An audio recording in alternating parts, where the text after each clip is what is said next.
it's the Issues Unfiltered podcast again, and our series Consent and Consequences. Thank you so much. I saw your subscriptions. Keep it coming. This is why we do what we do, and we just know that with you, I mean, we're going to get this out there.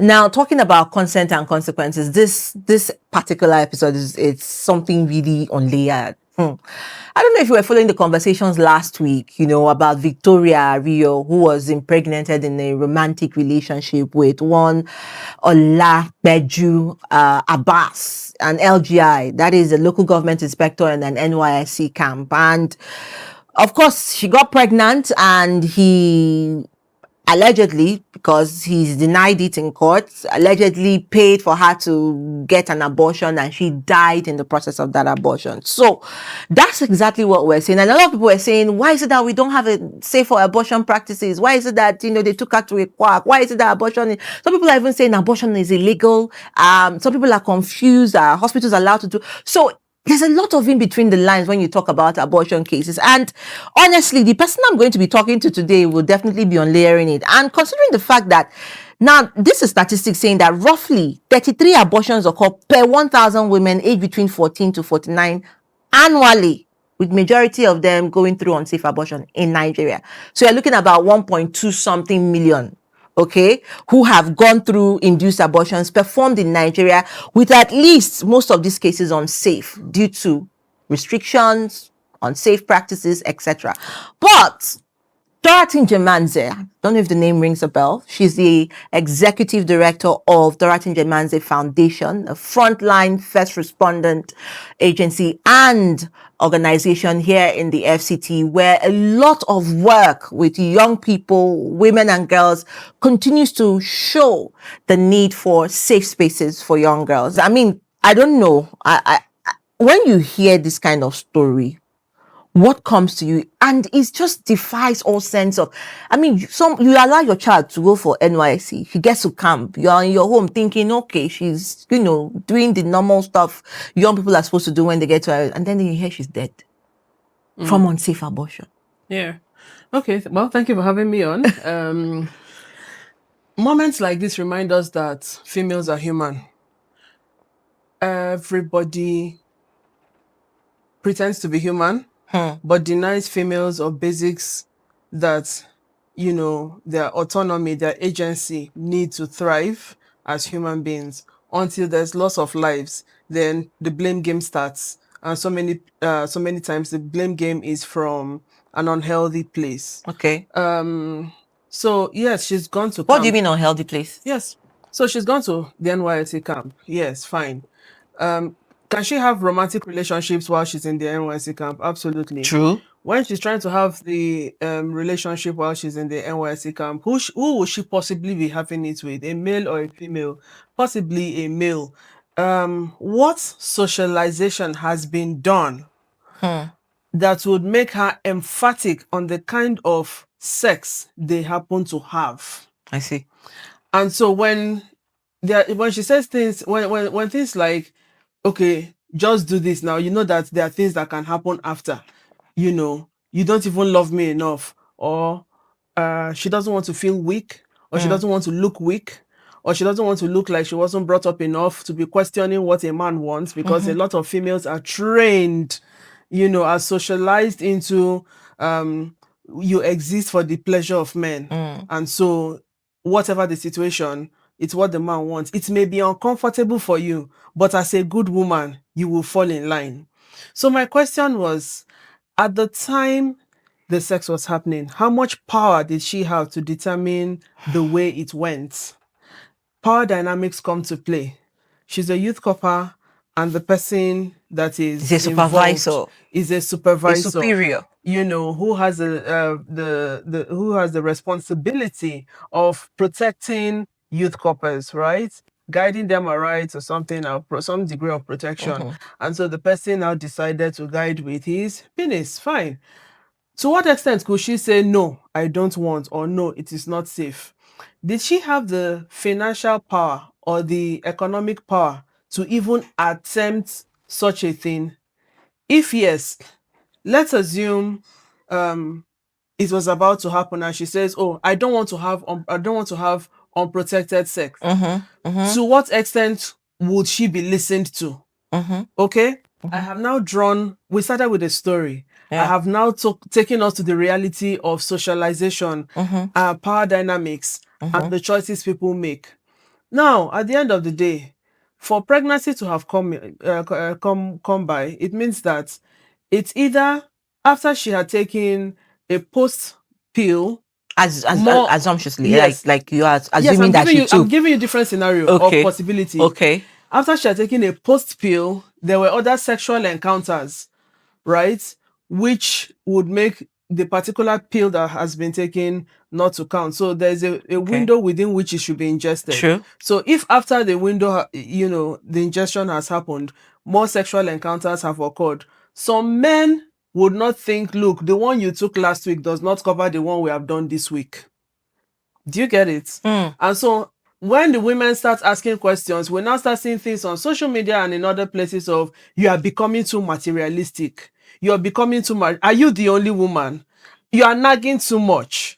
And these are how people silence women to keep quiet about basics that they're supposed to be able to talk about in the bedroom. Excuse me, sir, your groin area is smelling. There's a stench coming from there. People are having sexual encounters without being able to speak about these things. And other decisions, including the quality of sex and the practices around sexual activities in the bedroom and outside the bedroom. Now, pregnancy comes. Two people had sex. One person got pregnant because of the way the biology of the person's, the person's biology is wired. And having gotten pregnant, what are the options that exist? Clearly, I don't know, but many times when you hear the men insist on an abortion, it is a married man. Okay? And this is also feeding into the stigma. Many times, but not all the time. Yeah, that's why I said many times. Okay. I would never say all the time. I know better. Because I've seen some single dudes who just. I know, but these things feed into the stigma. Is either a married man or somebody who says, I'm not ready to settle down. That is usually the thing. Now, these things feed into the stigma of the only people that are asking for abortion services are these young girls. It is not only young girls that need abortion services. And I'm speaking now to the different reasons why access to safe abortion care is not available.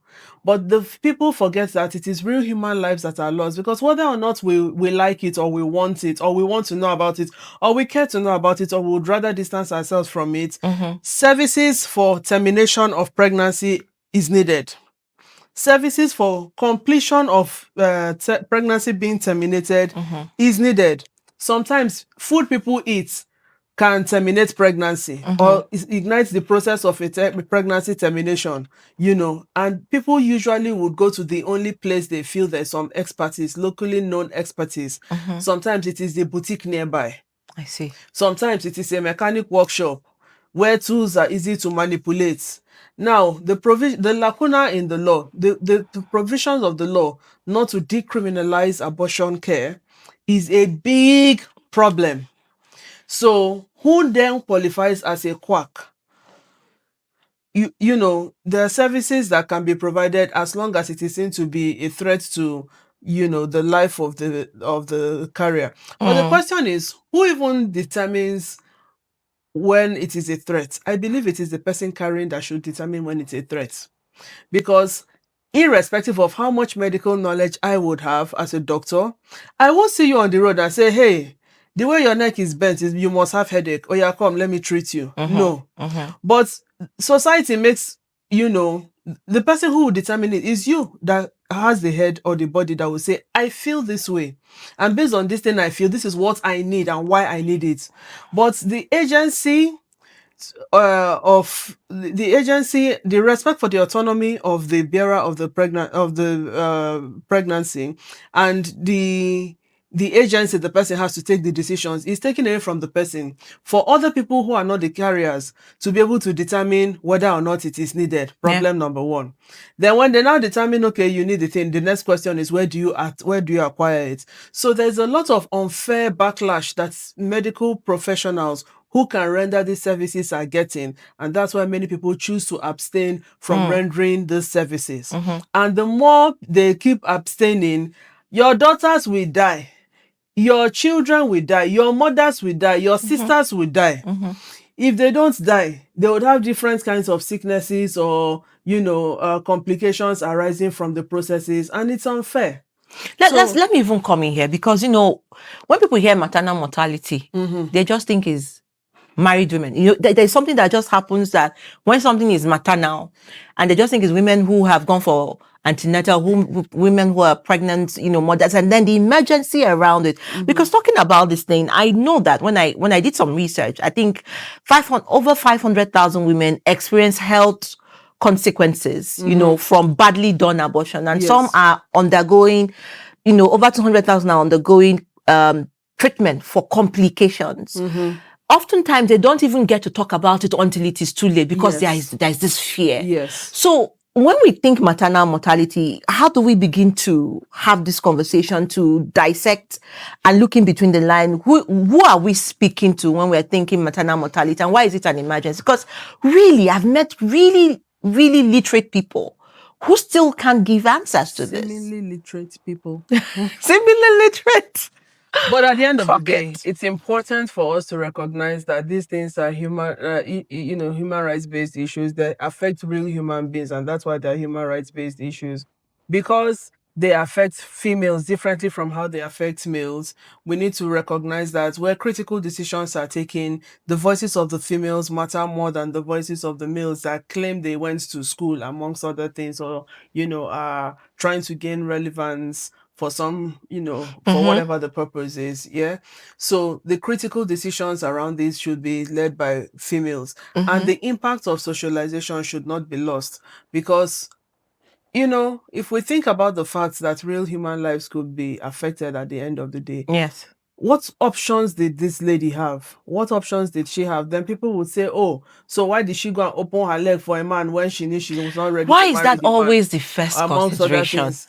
And I ask again, how did he get to her when he knows he's not ready to carry on? And sometimes there could be the issue of, okay, we tried a relationship, but I found out he was violent, so there are different dynamics to it. So it's important to broaden the scope, so that we don't force people to need to fit into any of these things. It could be anything, but whatever the reason is, the impact of socialization needs to come to bear.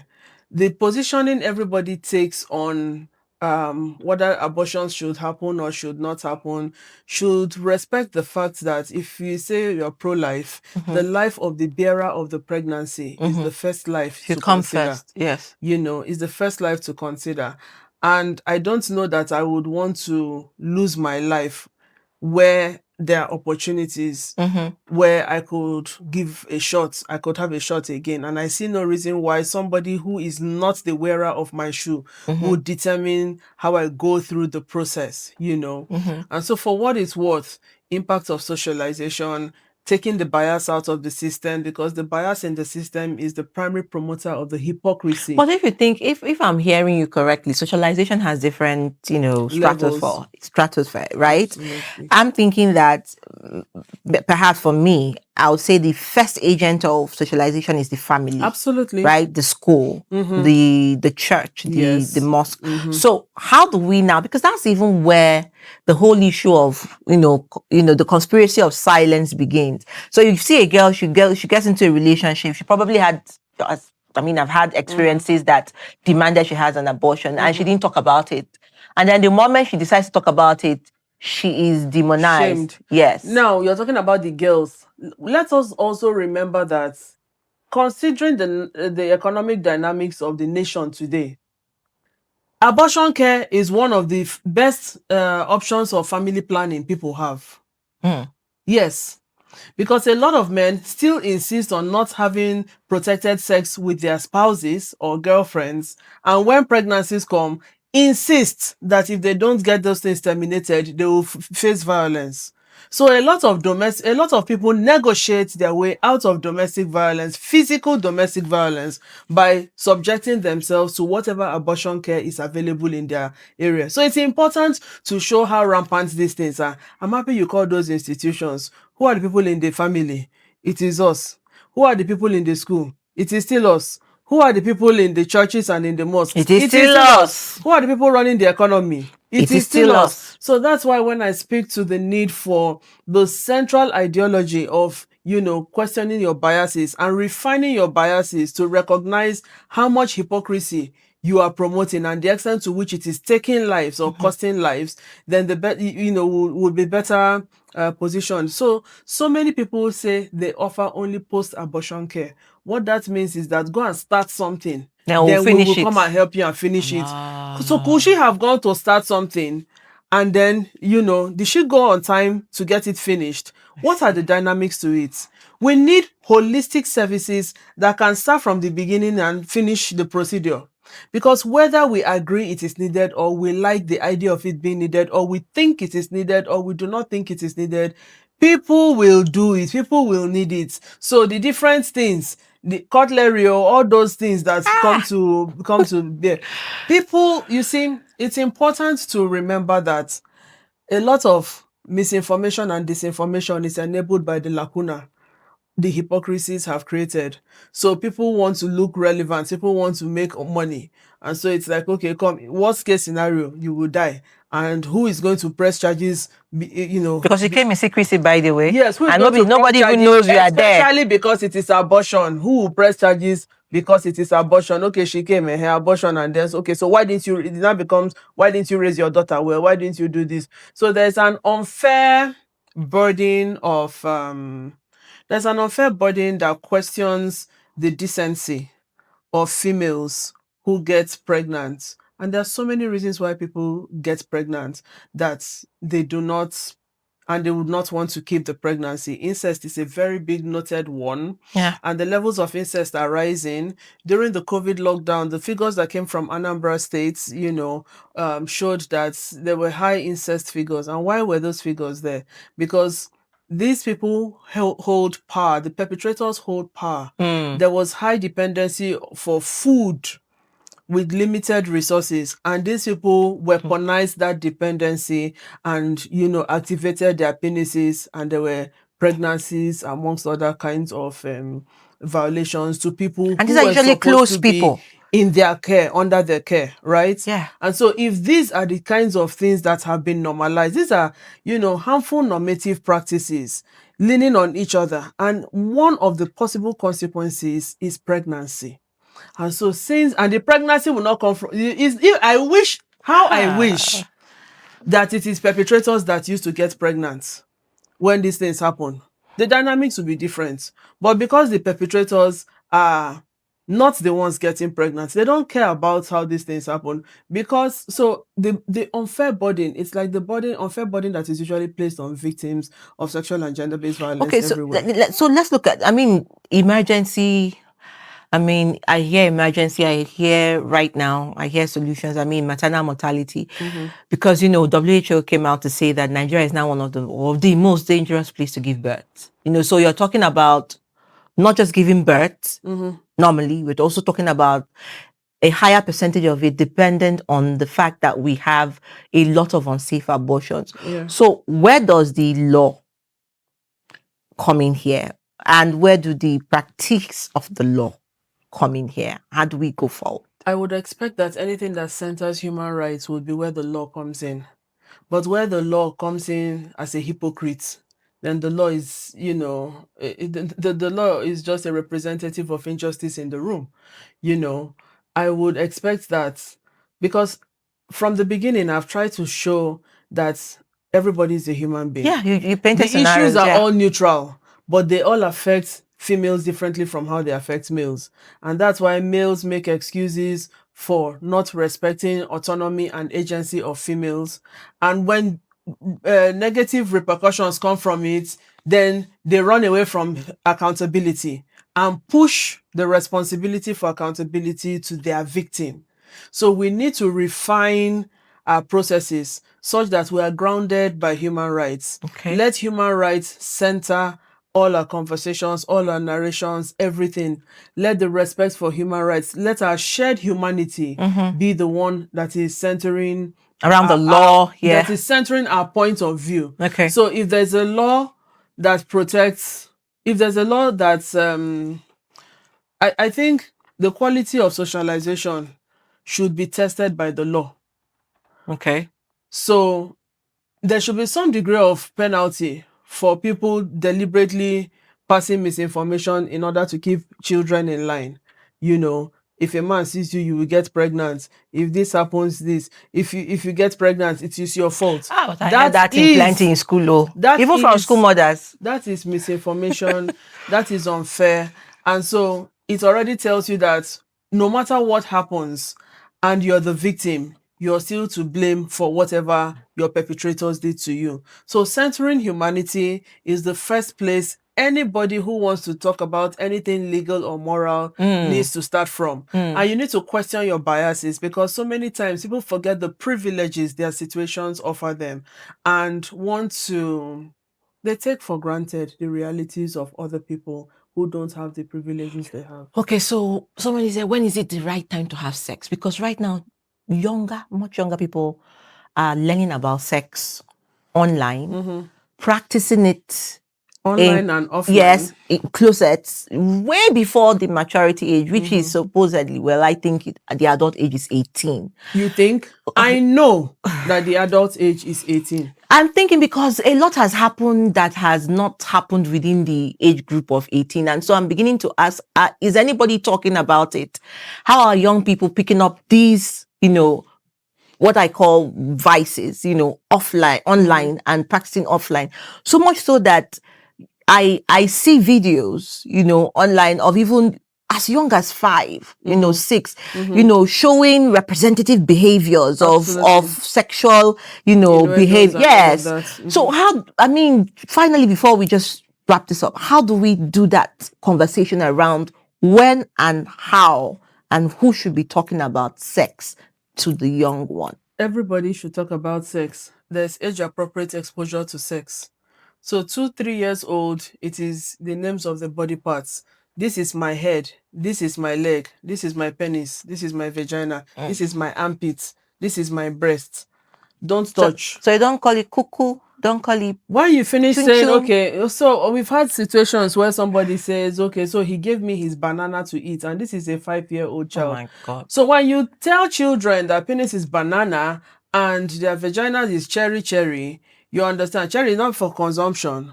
Banana is not for consumption. Okay, so when the man comes and says, oh yeah, leave this banana, take my own banana. I will let you to touch my banana, but this ones, he makes it exciting for the child. And banana is for what? Graphics. Banana is for consumption. So the child will do to the person what should be done to banana. And these are the practical ways perpetrators are having a field day accessing children. So age-appropriate information on sex is for everybody. So by the time 2-3 years, there are certain things you should know. A little more information by the time they get to 4-5 years, because by then you have started cleaning yourself up and all those kind of things. So how do you account for the extent to which you cleaned yourself up, or how can people monitor that you're taking your bath well? Those are the next places the conversation will go. Then the child grows a little more, and then changes starts, and then the conversations... Puberty sets in. Yes, the conversations change to accommodate the puberty changes. And those are the things. And then the next thing is that you cannot have sex with an adult. You cannot, all those kind of things. Age appropriate information.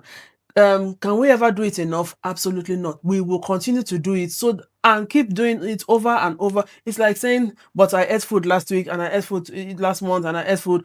Tell me why you will not eat food tomorrow. Don't eat food tomorrow now. The way food is important, that is how age-appropriate conversations around sex is important. It's important to have conversations around sex with teenagers, with adolescents, and it is age-appropriate, because there are different issues that are related to them or that are important to their age that must be discussed. And then when people now become young adults, they're not 18 years ago again, but between 18 years and 24 years old. The economic influences take a different toll. I can now vote and be voted for. I can now open a bank account and all those kind of things. People are now making more audacious promises to me, amongst other things. I can now go to jail, if I commit a crime. The conversations change, the realities change. But by all means, then when people are 80 years old, there are also conversations, because in the name of helping an elderly person to take a bath and everything, people are fondling them, amongst other things. There's never a time to stop talking about sex. You see the way we eat food, the way we even take snacks in between meals, that is how often we should talk about sex. Very important. And eat granite and banana. We should still talk about it Every time talking about. Wow, thank you so much, Dorothy. I think this is first of all layered. Secondly, emergency maternal mortality and the real conversations to have now. I believe that whatever happens, Nigeria needs to really take a backseat and review its abortion laws if it has been fair and based on human rights. And if it has not, like you said, anything that does not border on human rights is absolutely aggression against humanity, injustice and violence. Look at what happened in Ozora. Look at those young girls. I mean, the trauma that they would face post, social psychological therapy is another conversation altogether. What if somebody there got assaulted and got pregnant? What happens? So these are conversations that we need to keep having. And as tragic as it sounds, we just need to have these conversations. Thank you so much, and thank you for all that you do. And I've heard something today. It says, keep talking about sex to the young ones, age appropriate, but make sure that you continue and never stop, because just like we feed and have food, education is always the right way to go. All right, see you again on our next episode of Consent and Consequences, of course, on Issues Unfiltered, which comes up every Saturday at 7:30 on YouTube. Please remember to like, share, subscribe, and keep your friends and family notified that conversations like this are here to inform you and keep you on your toes. Mwah. See you again. Bye-bye.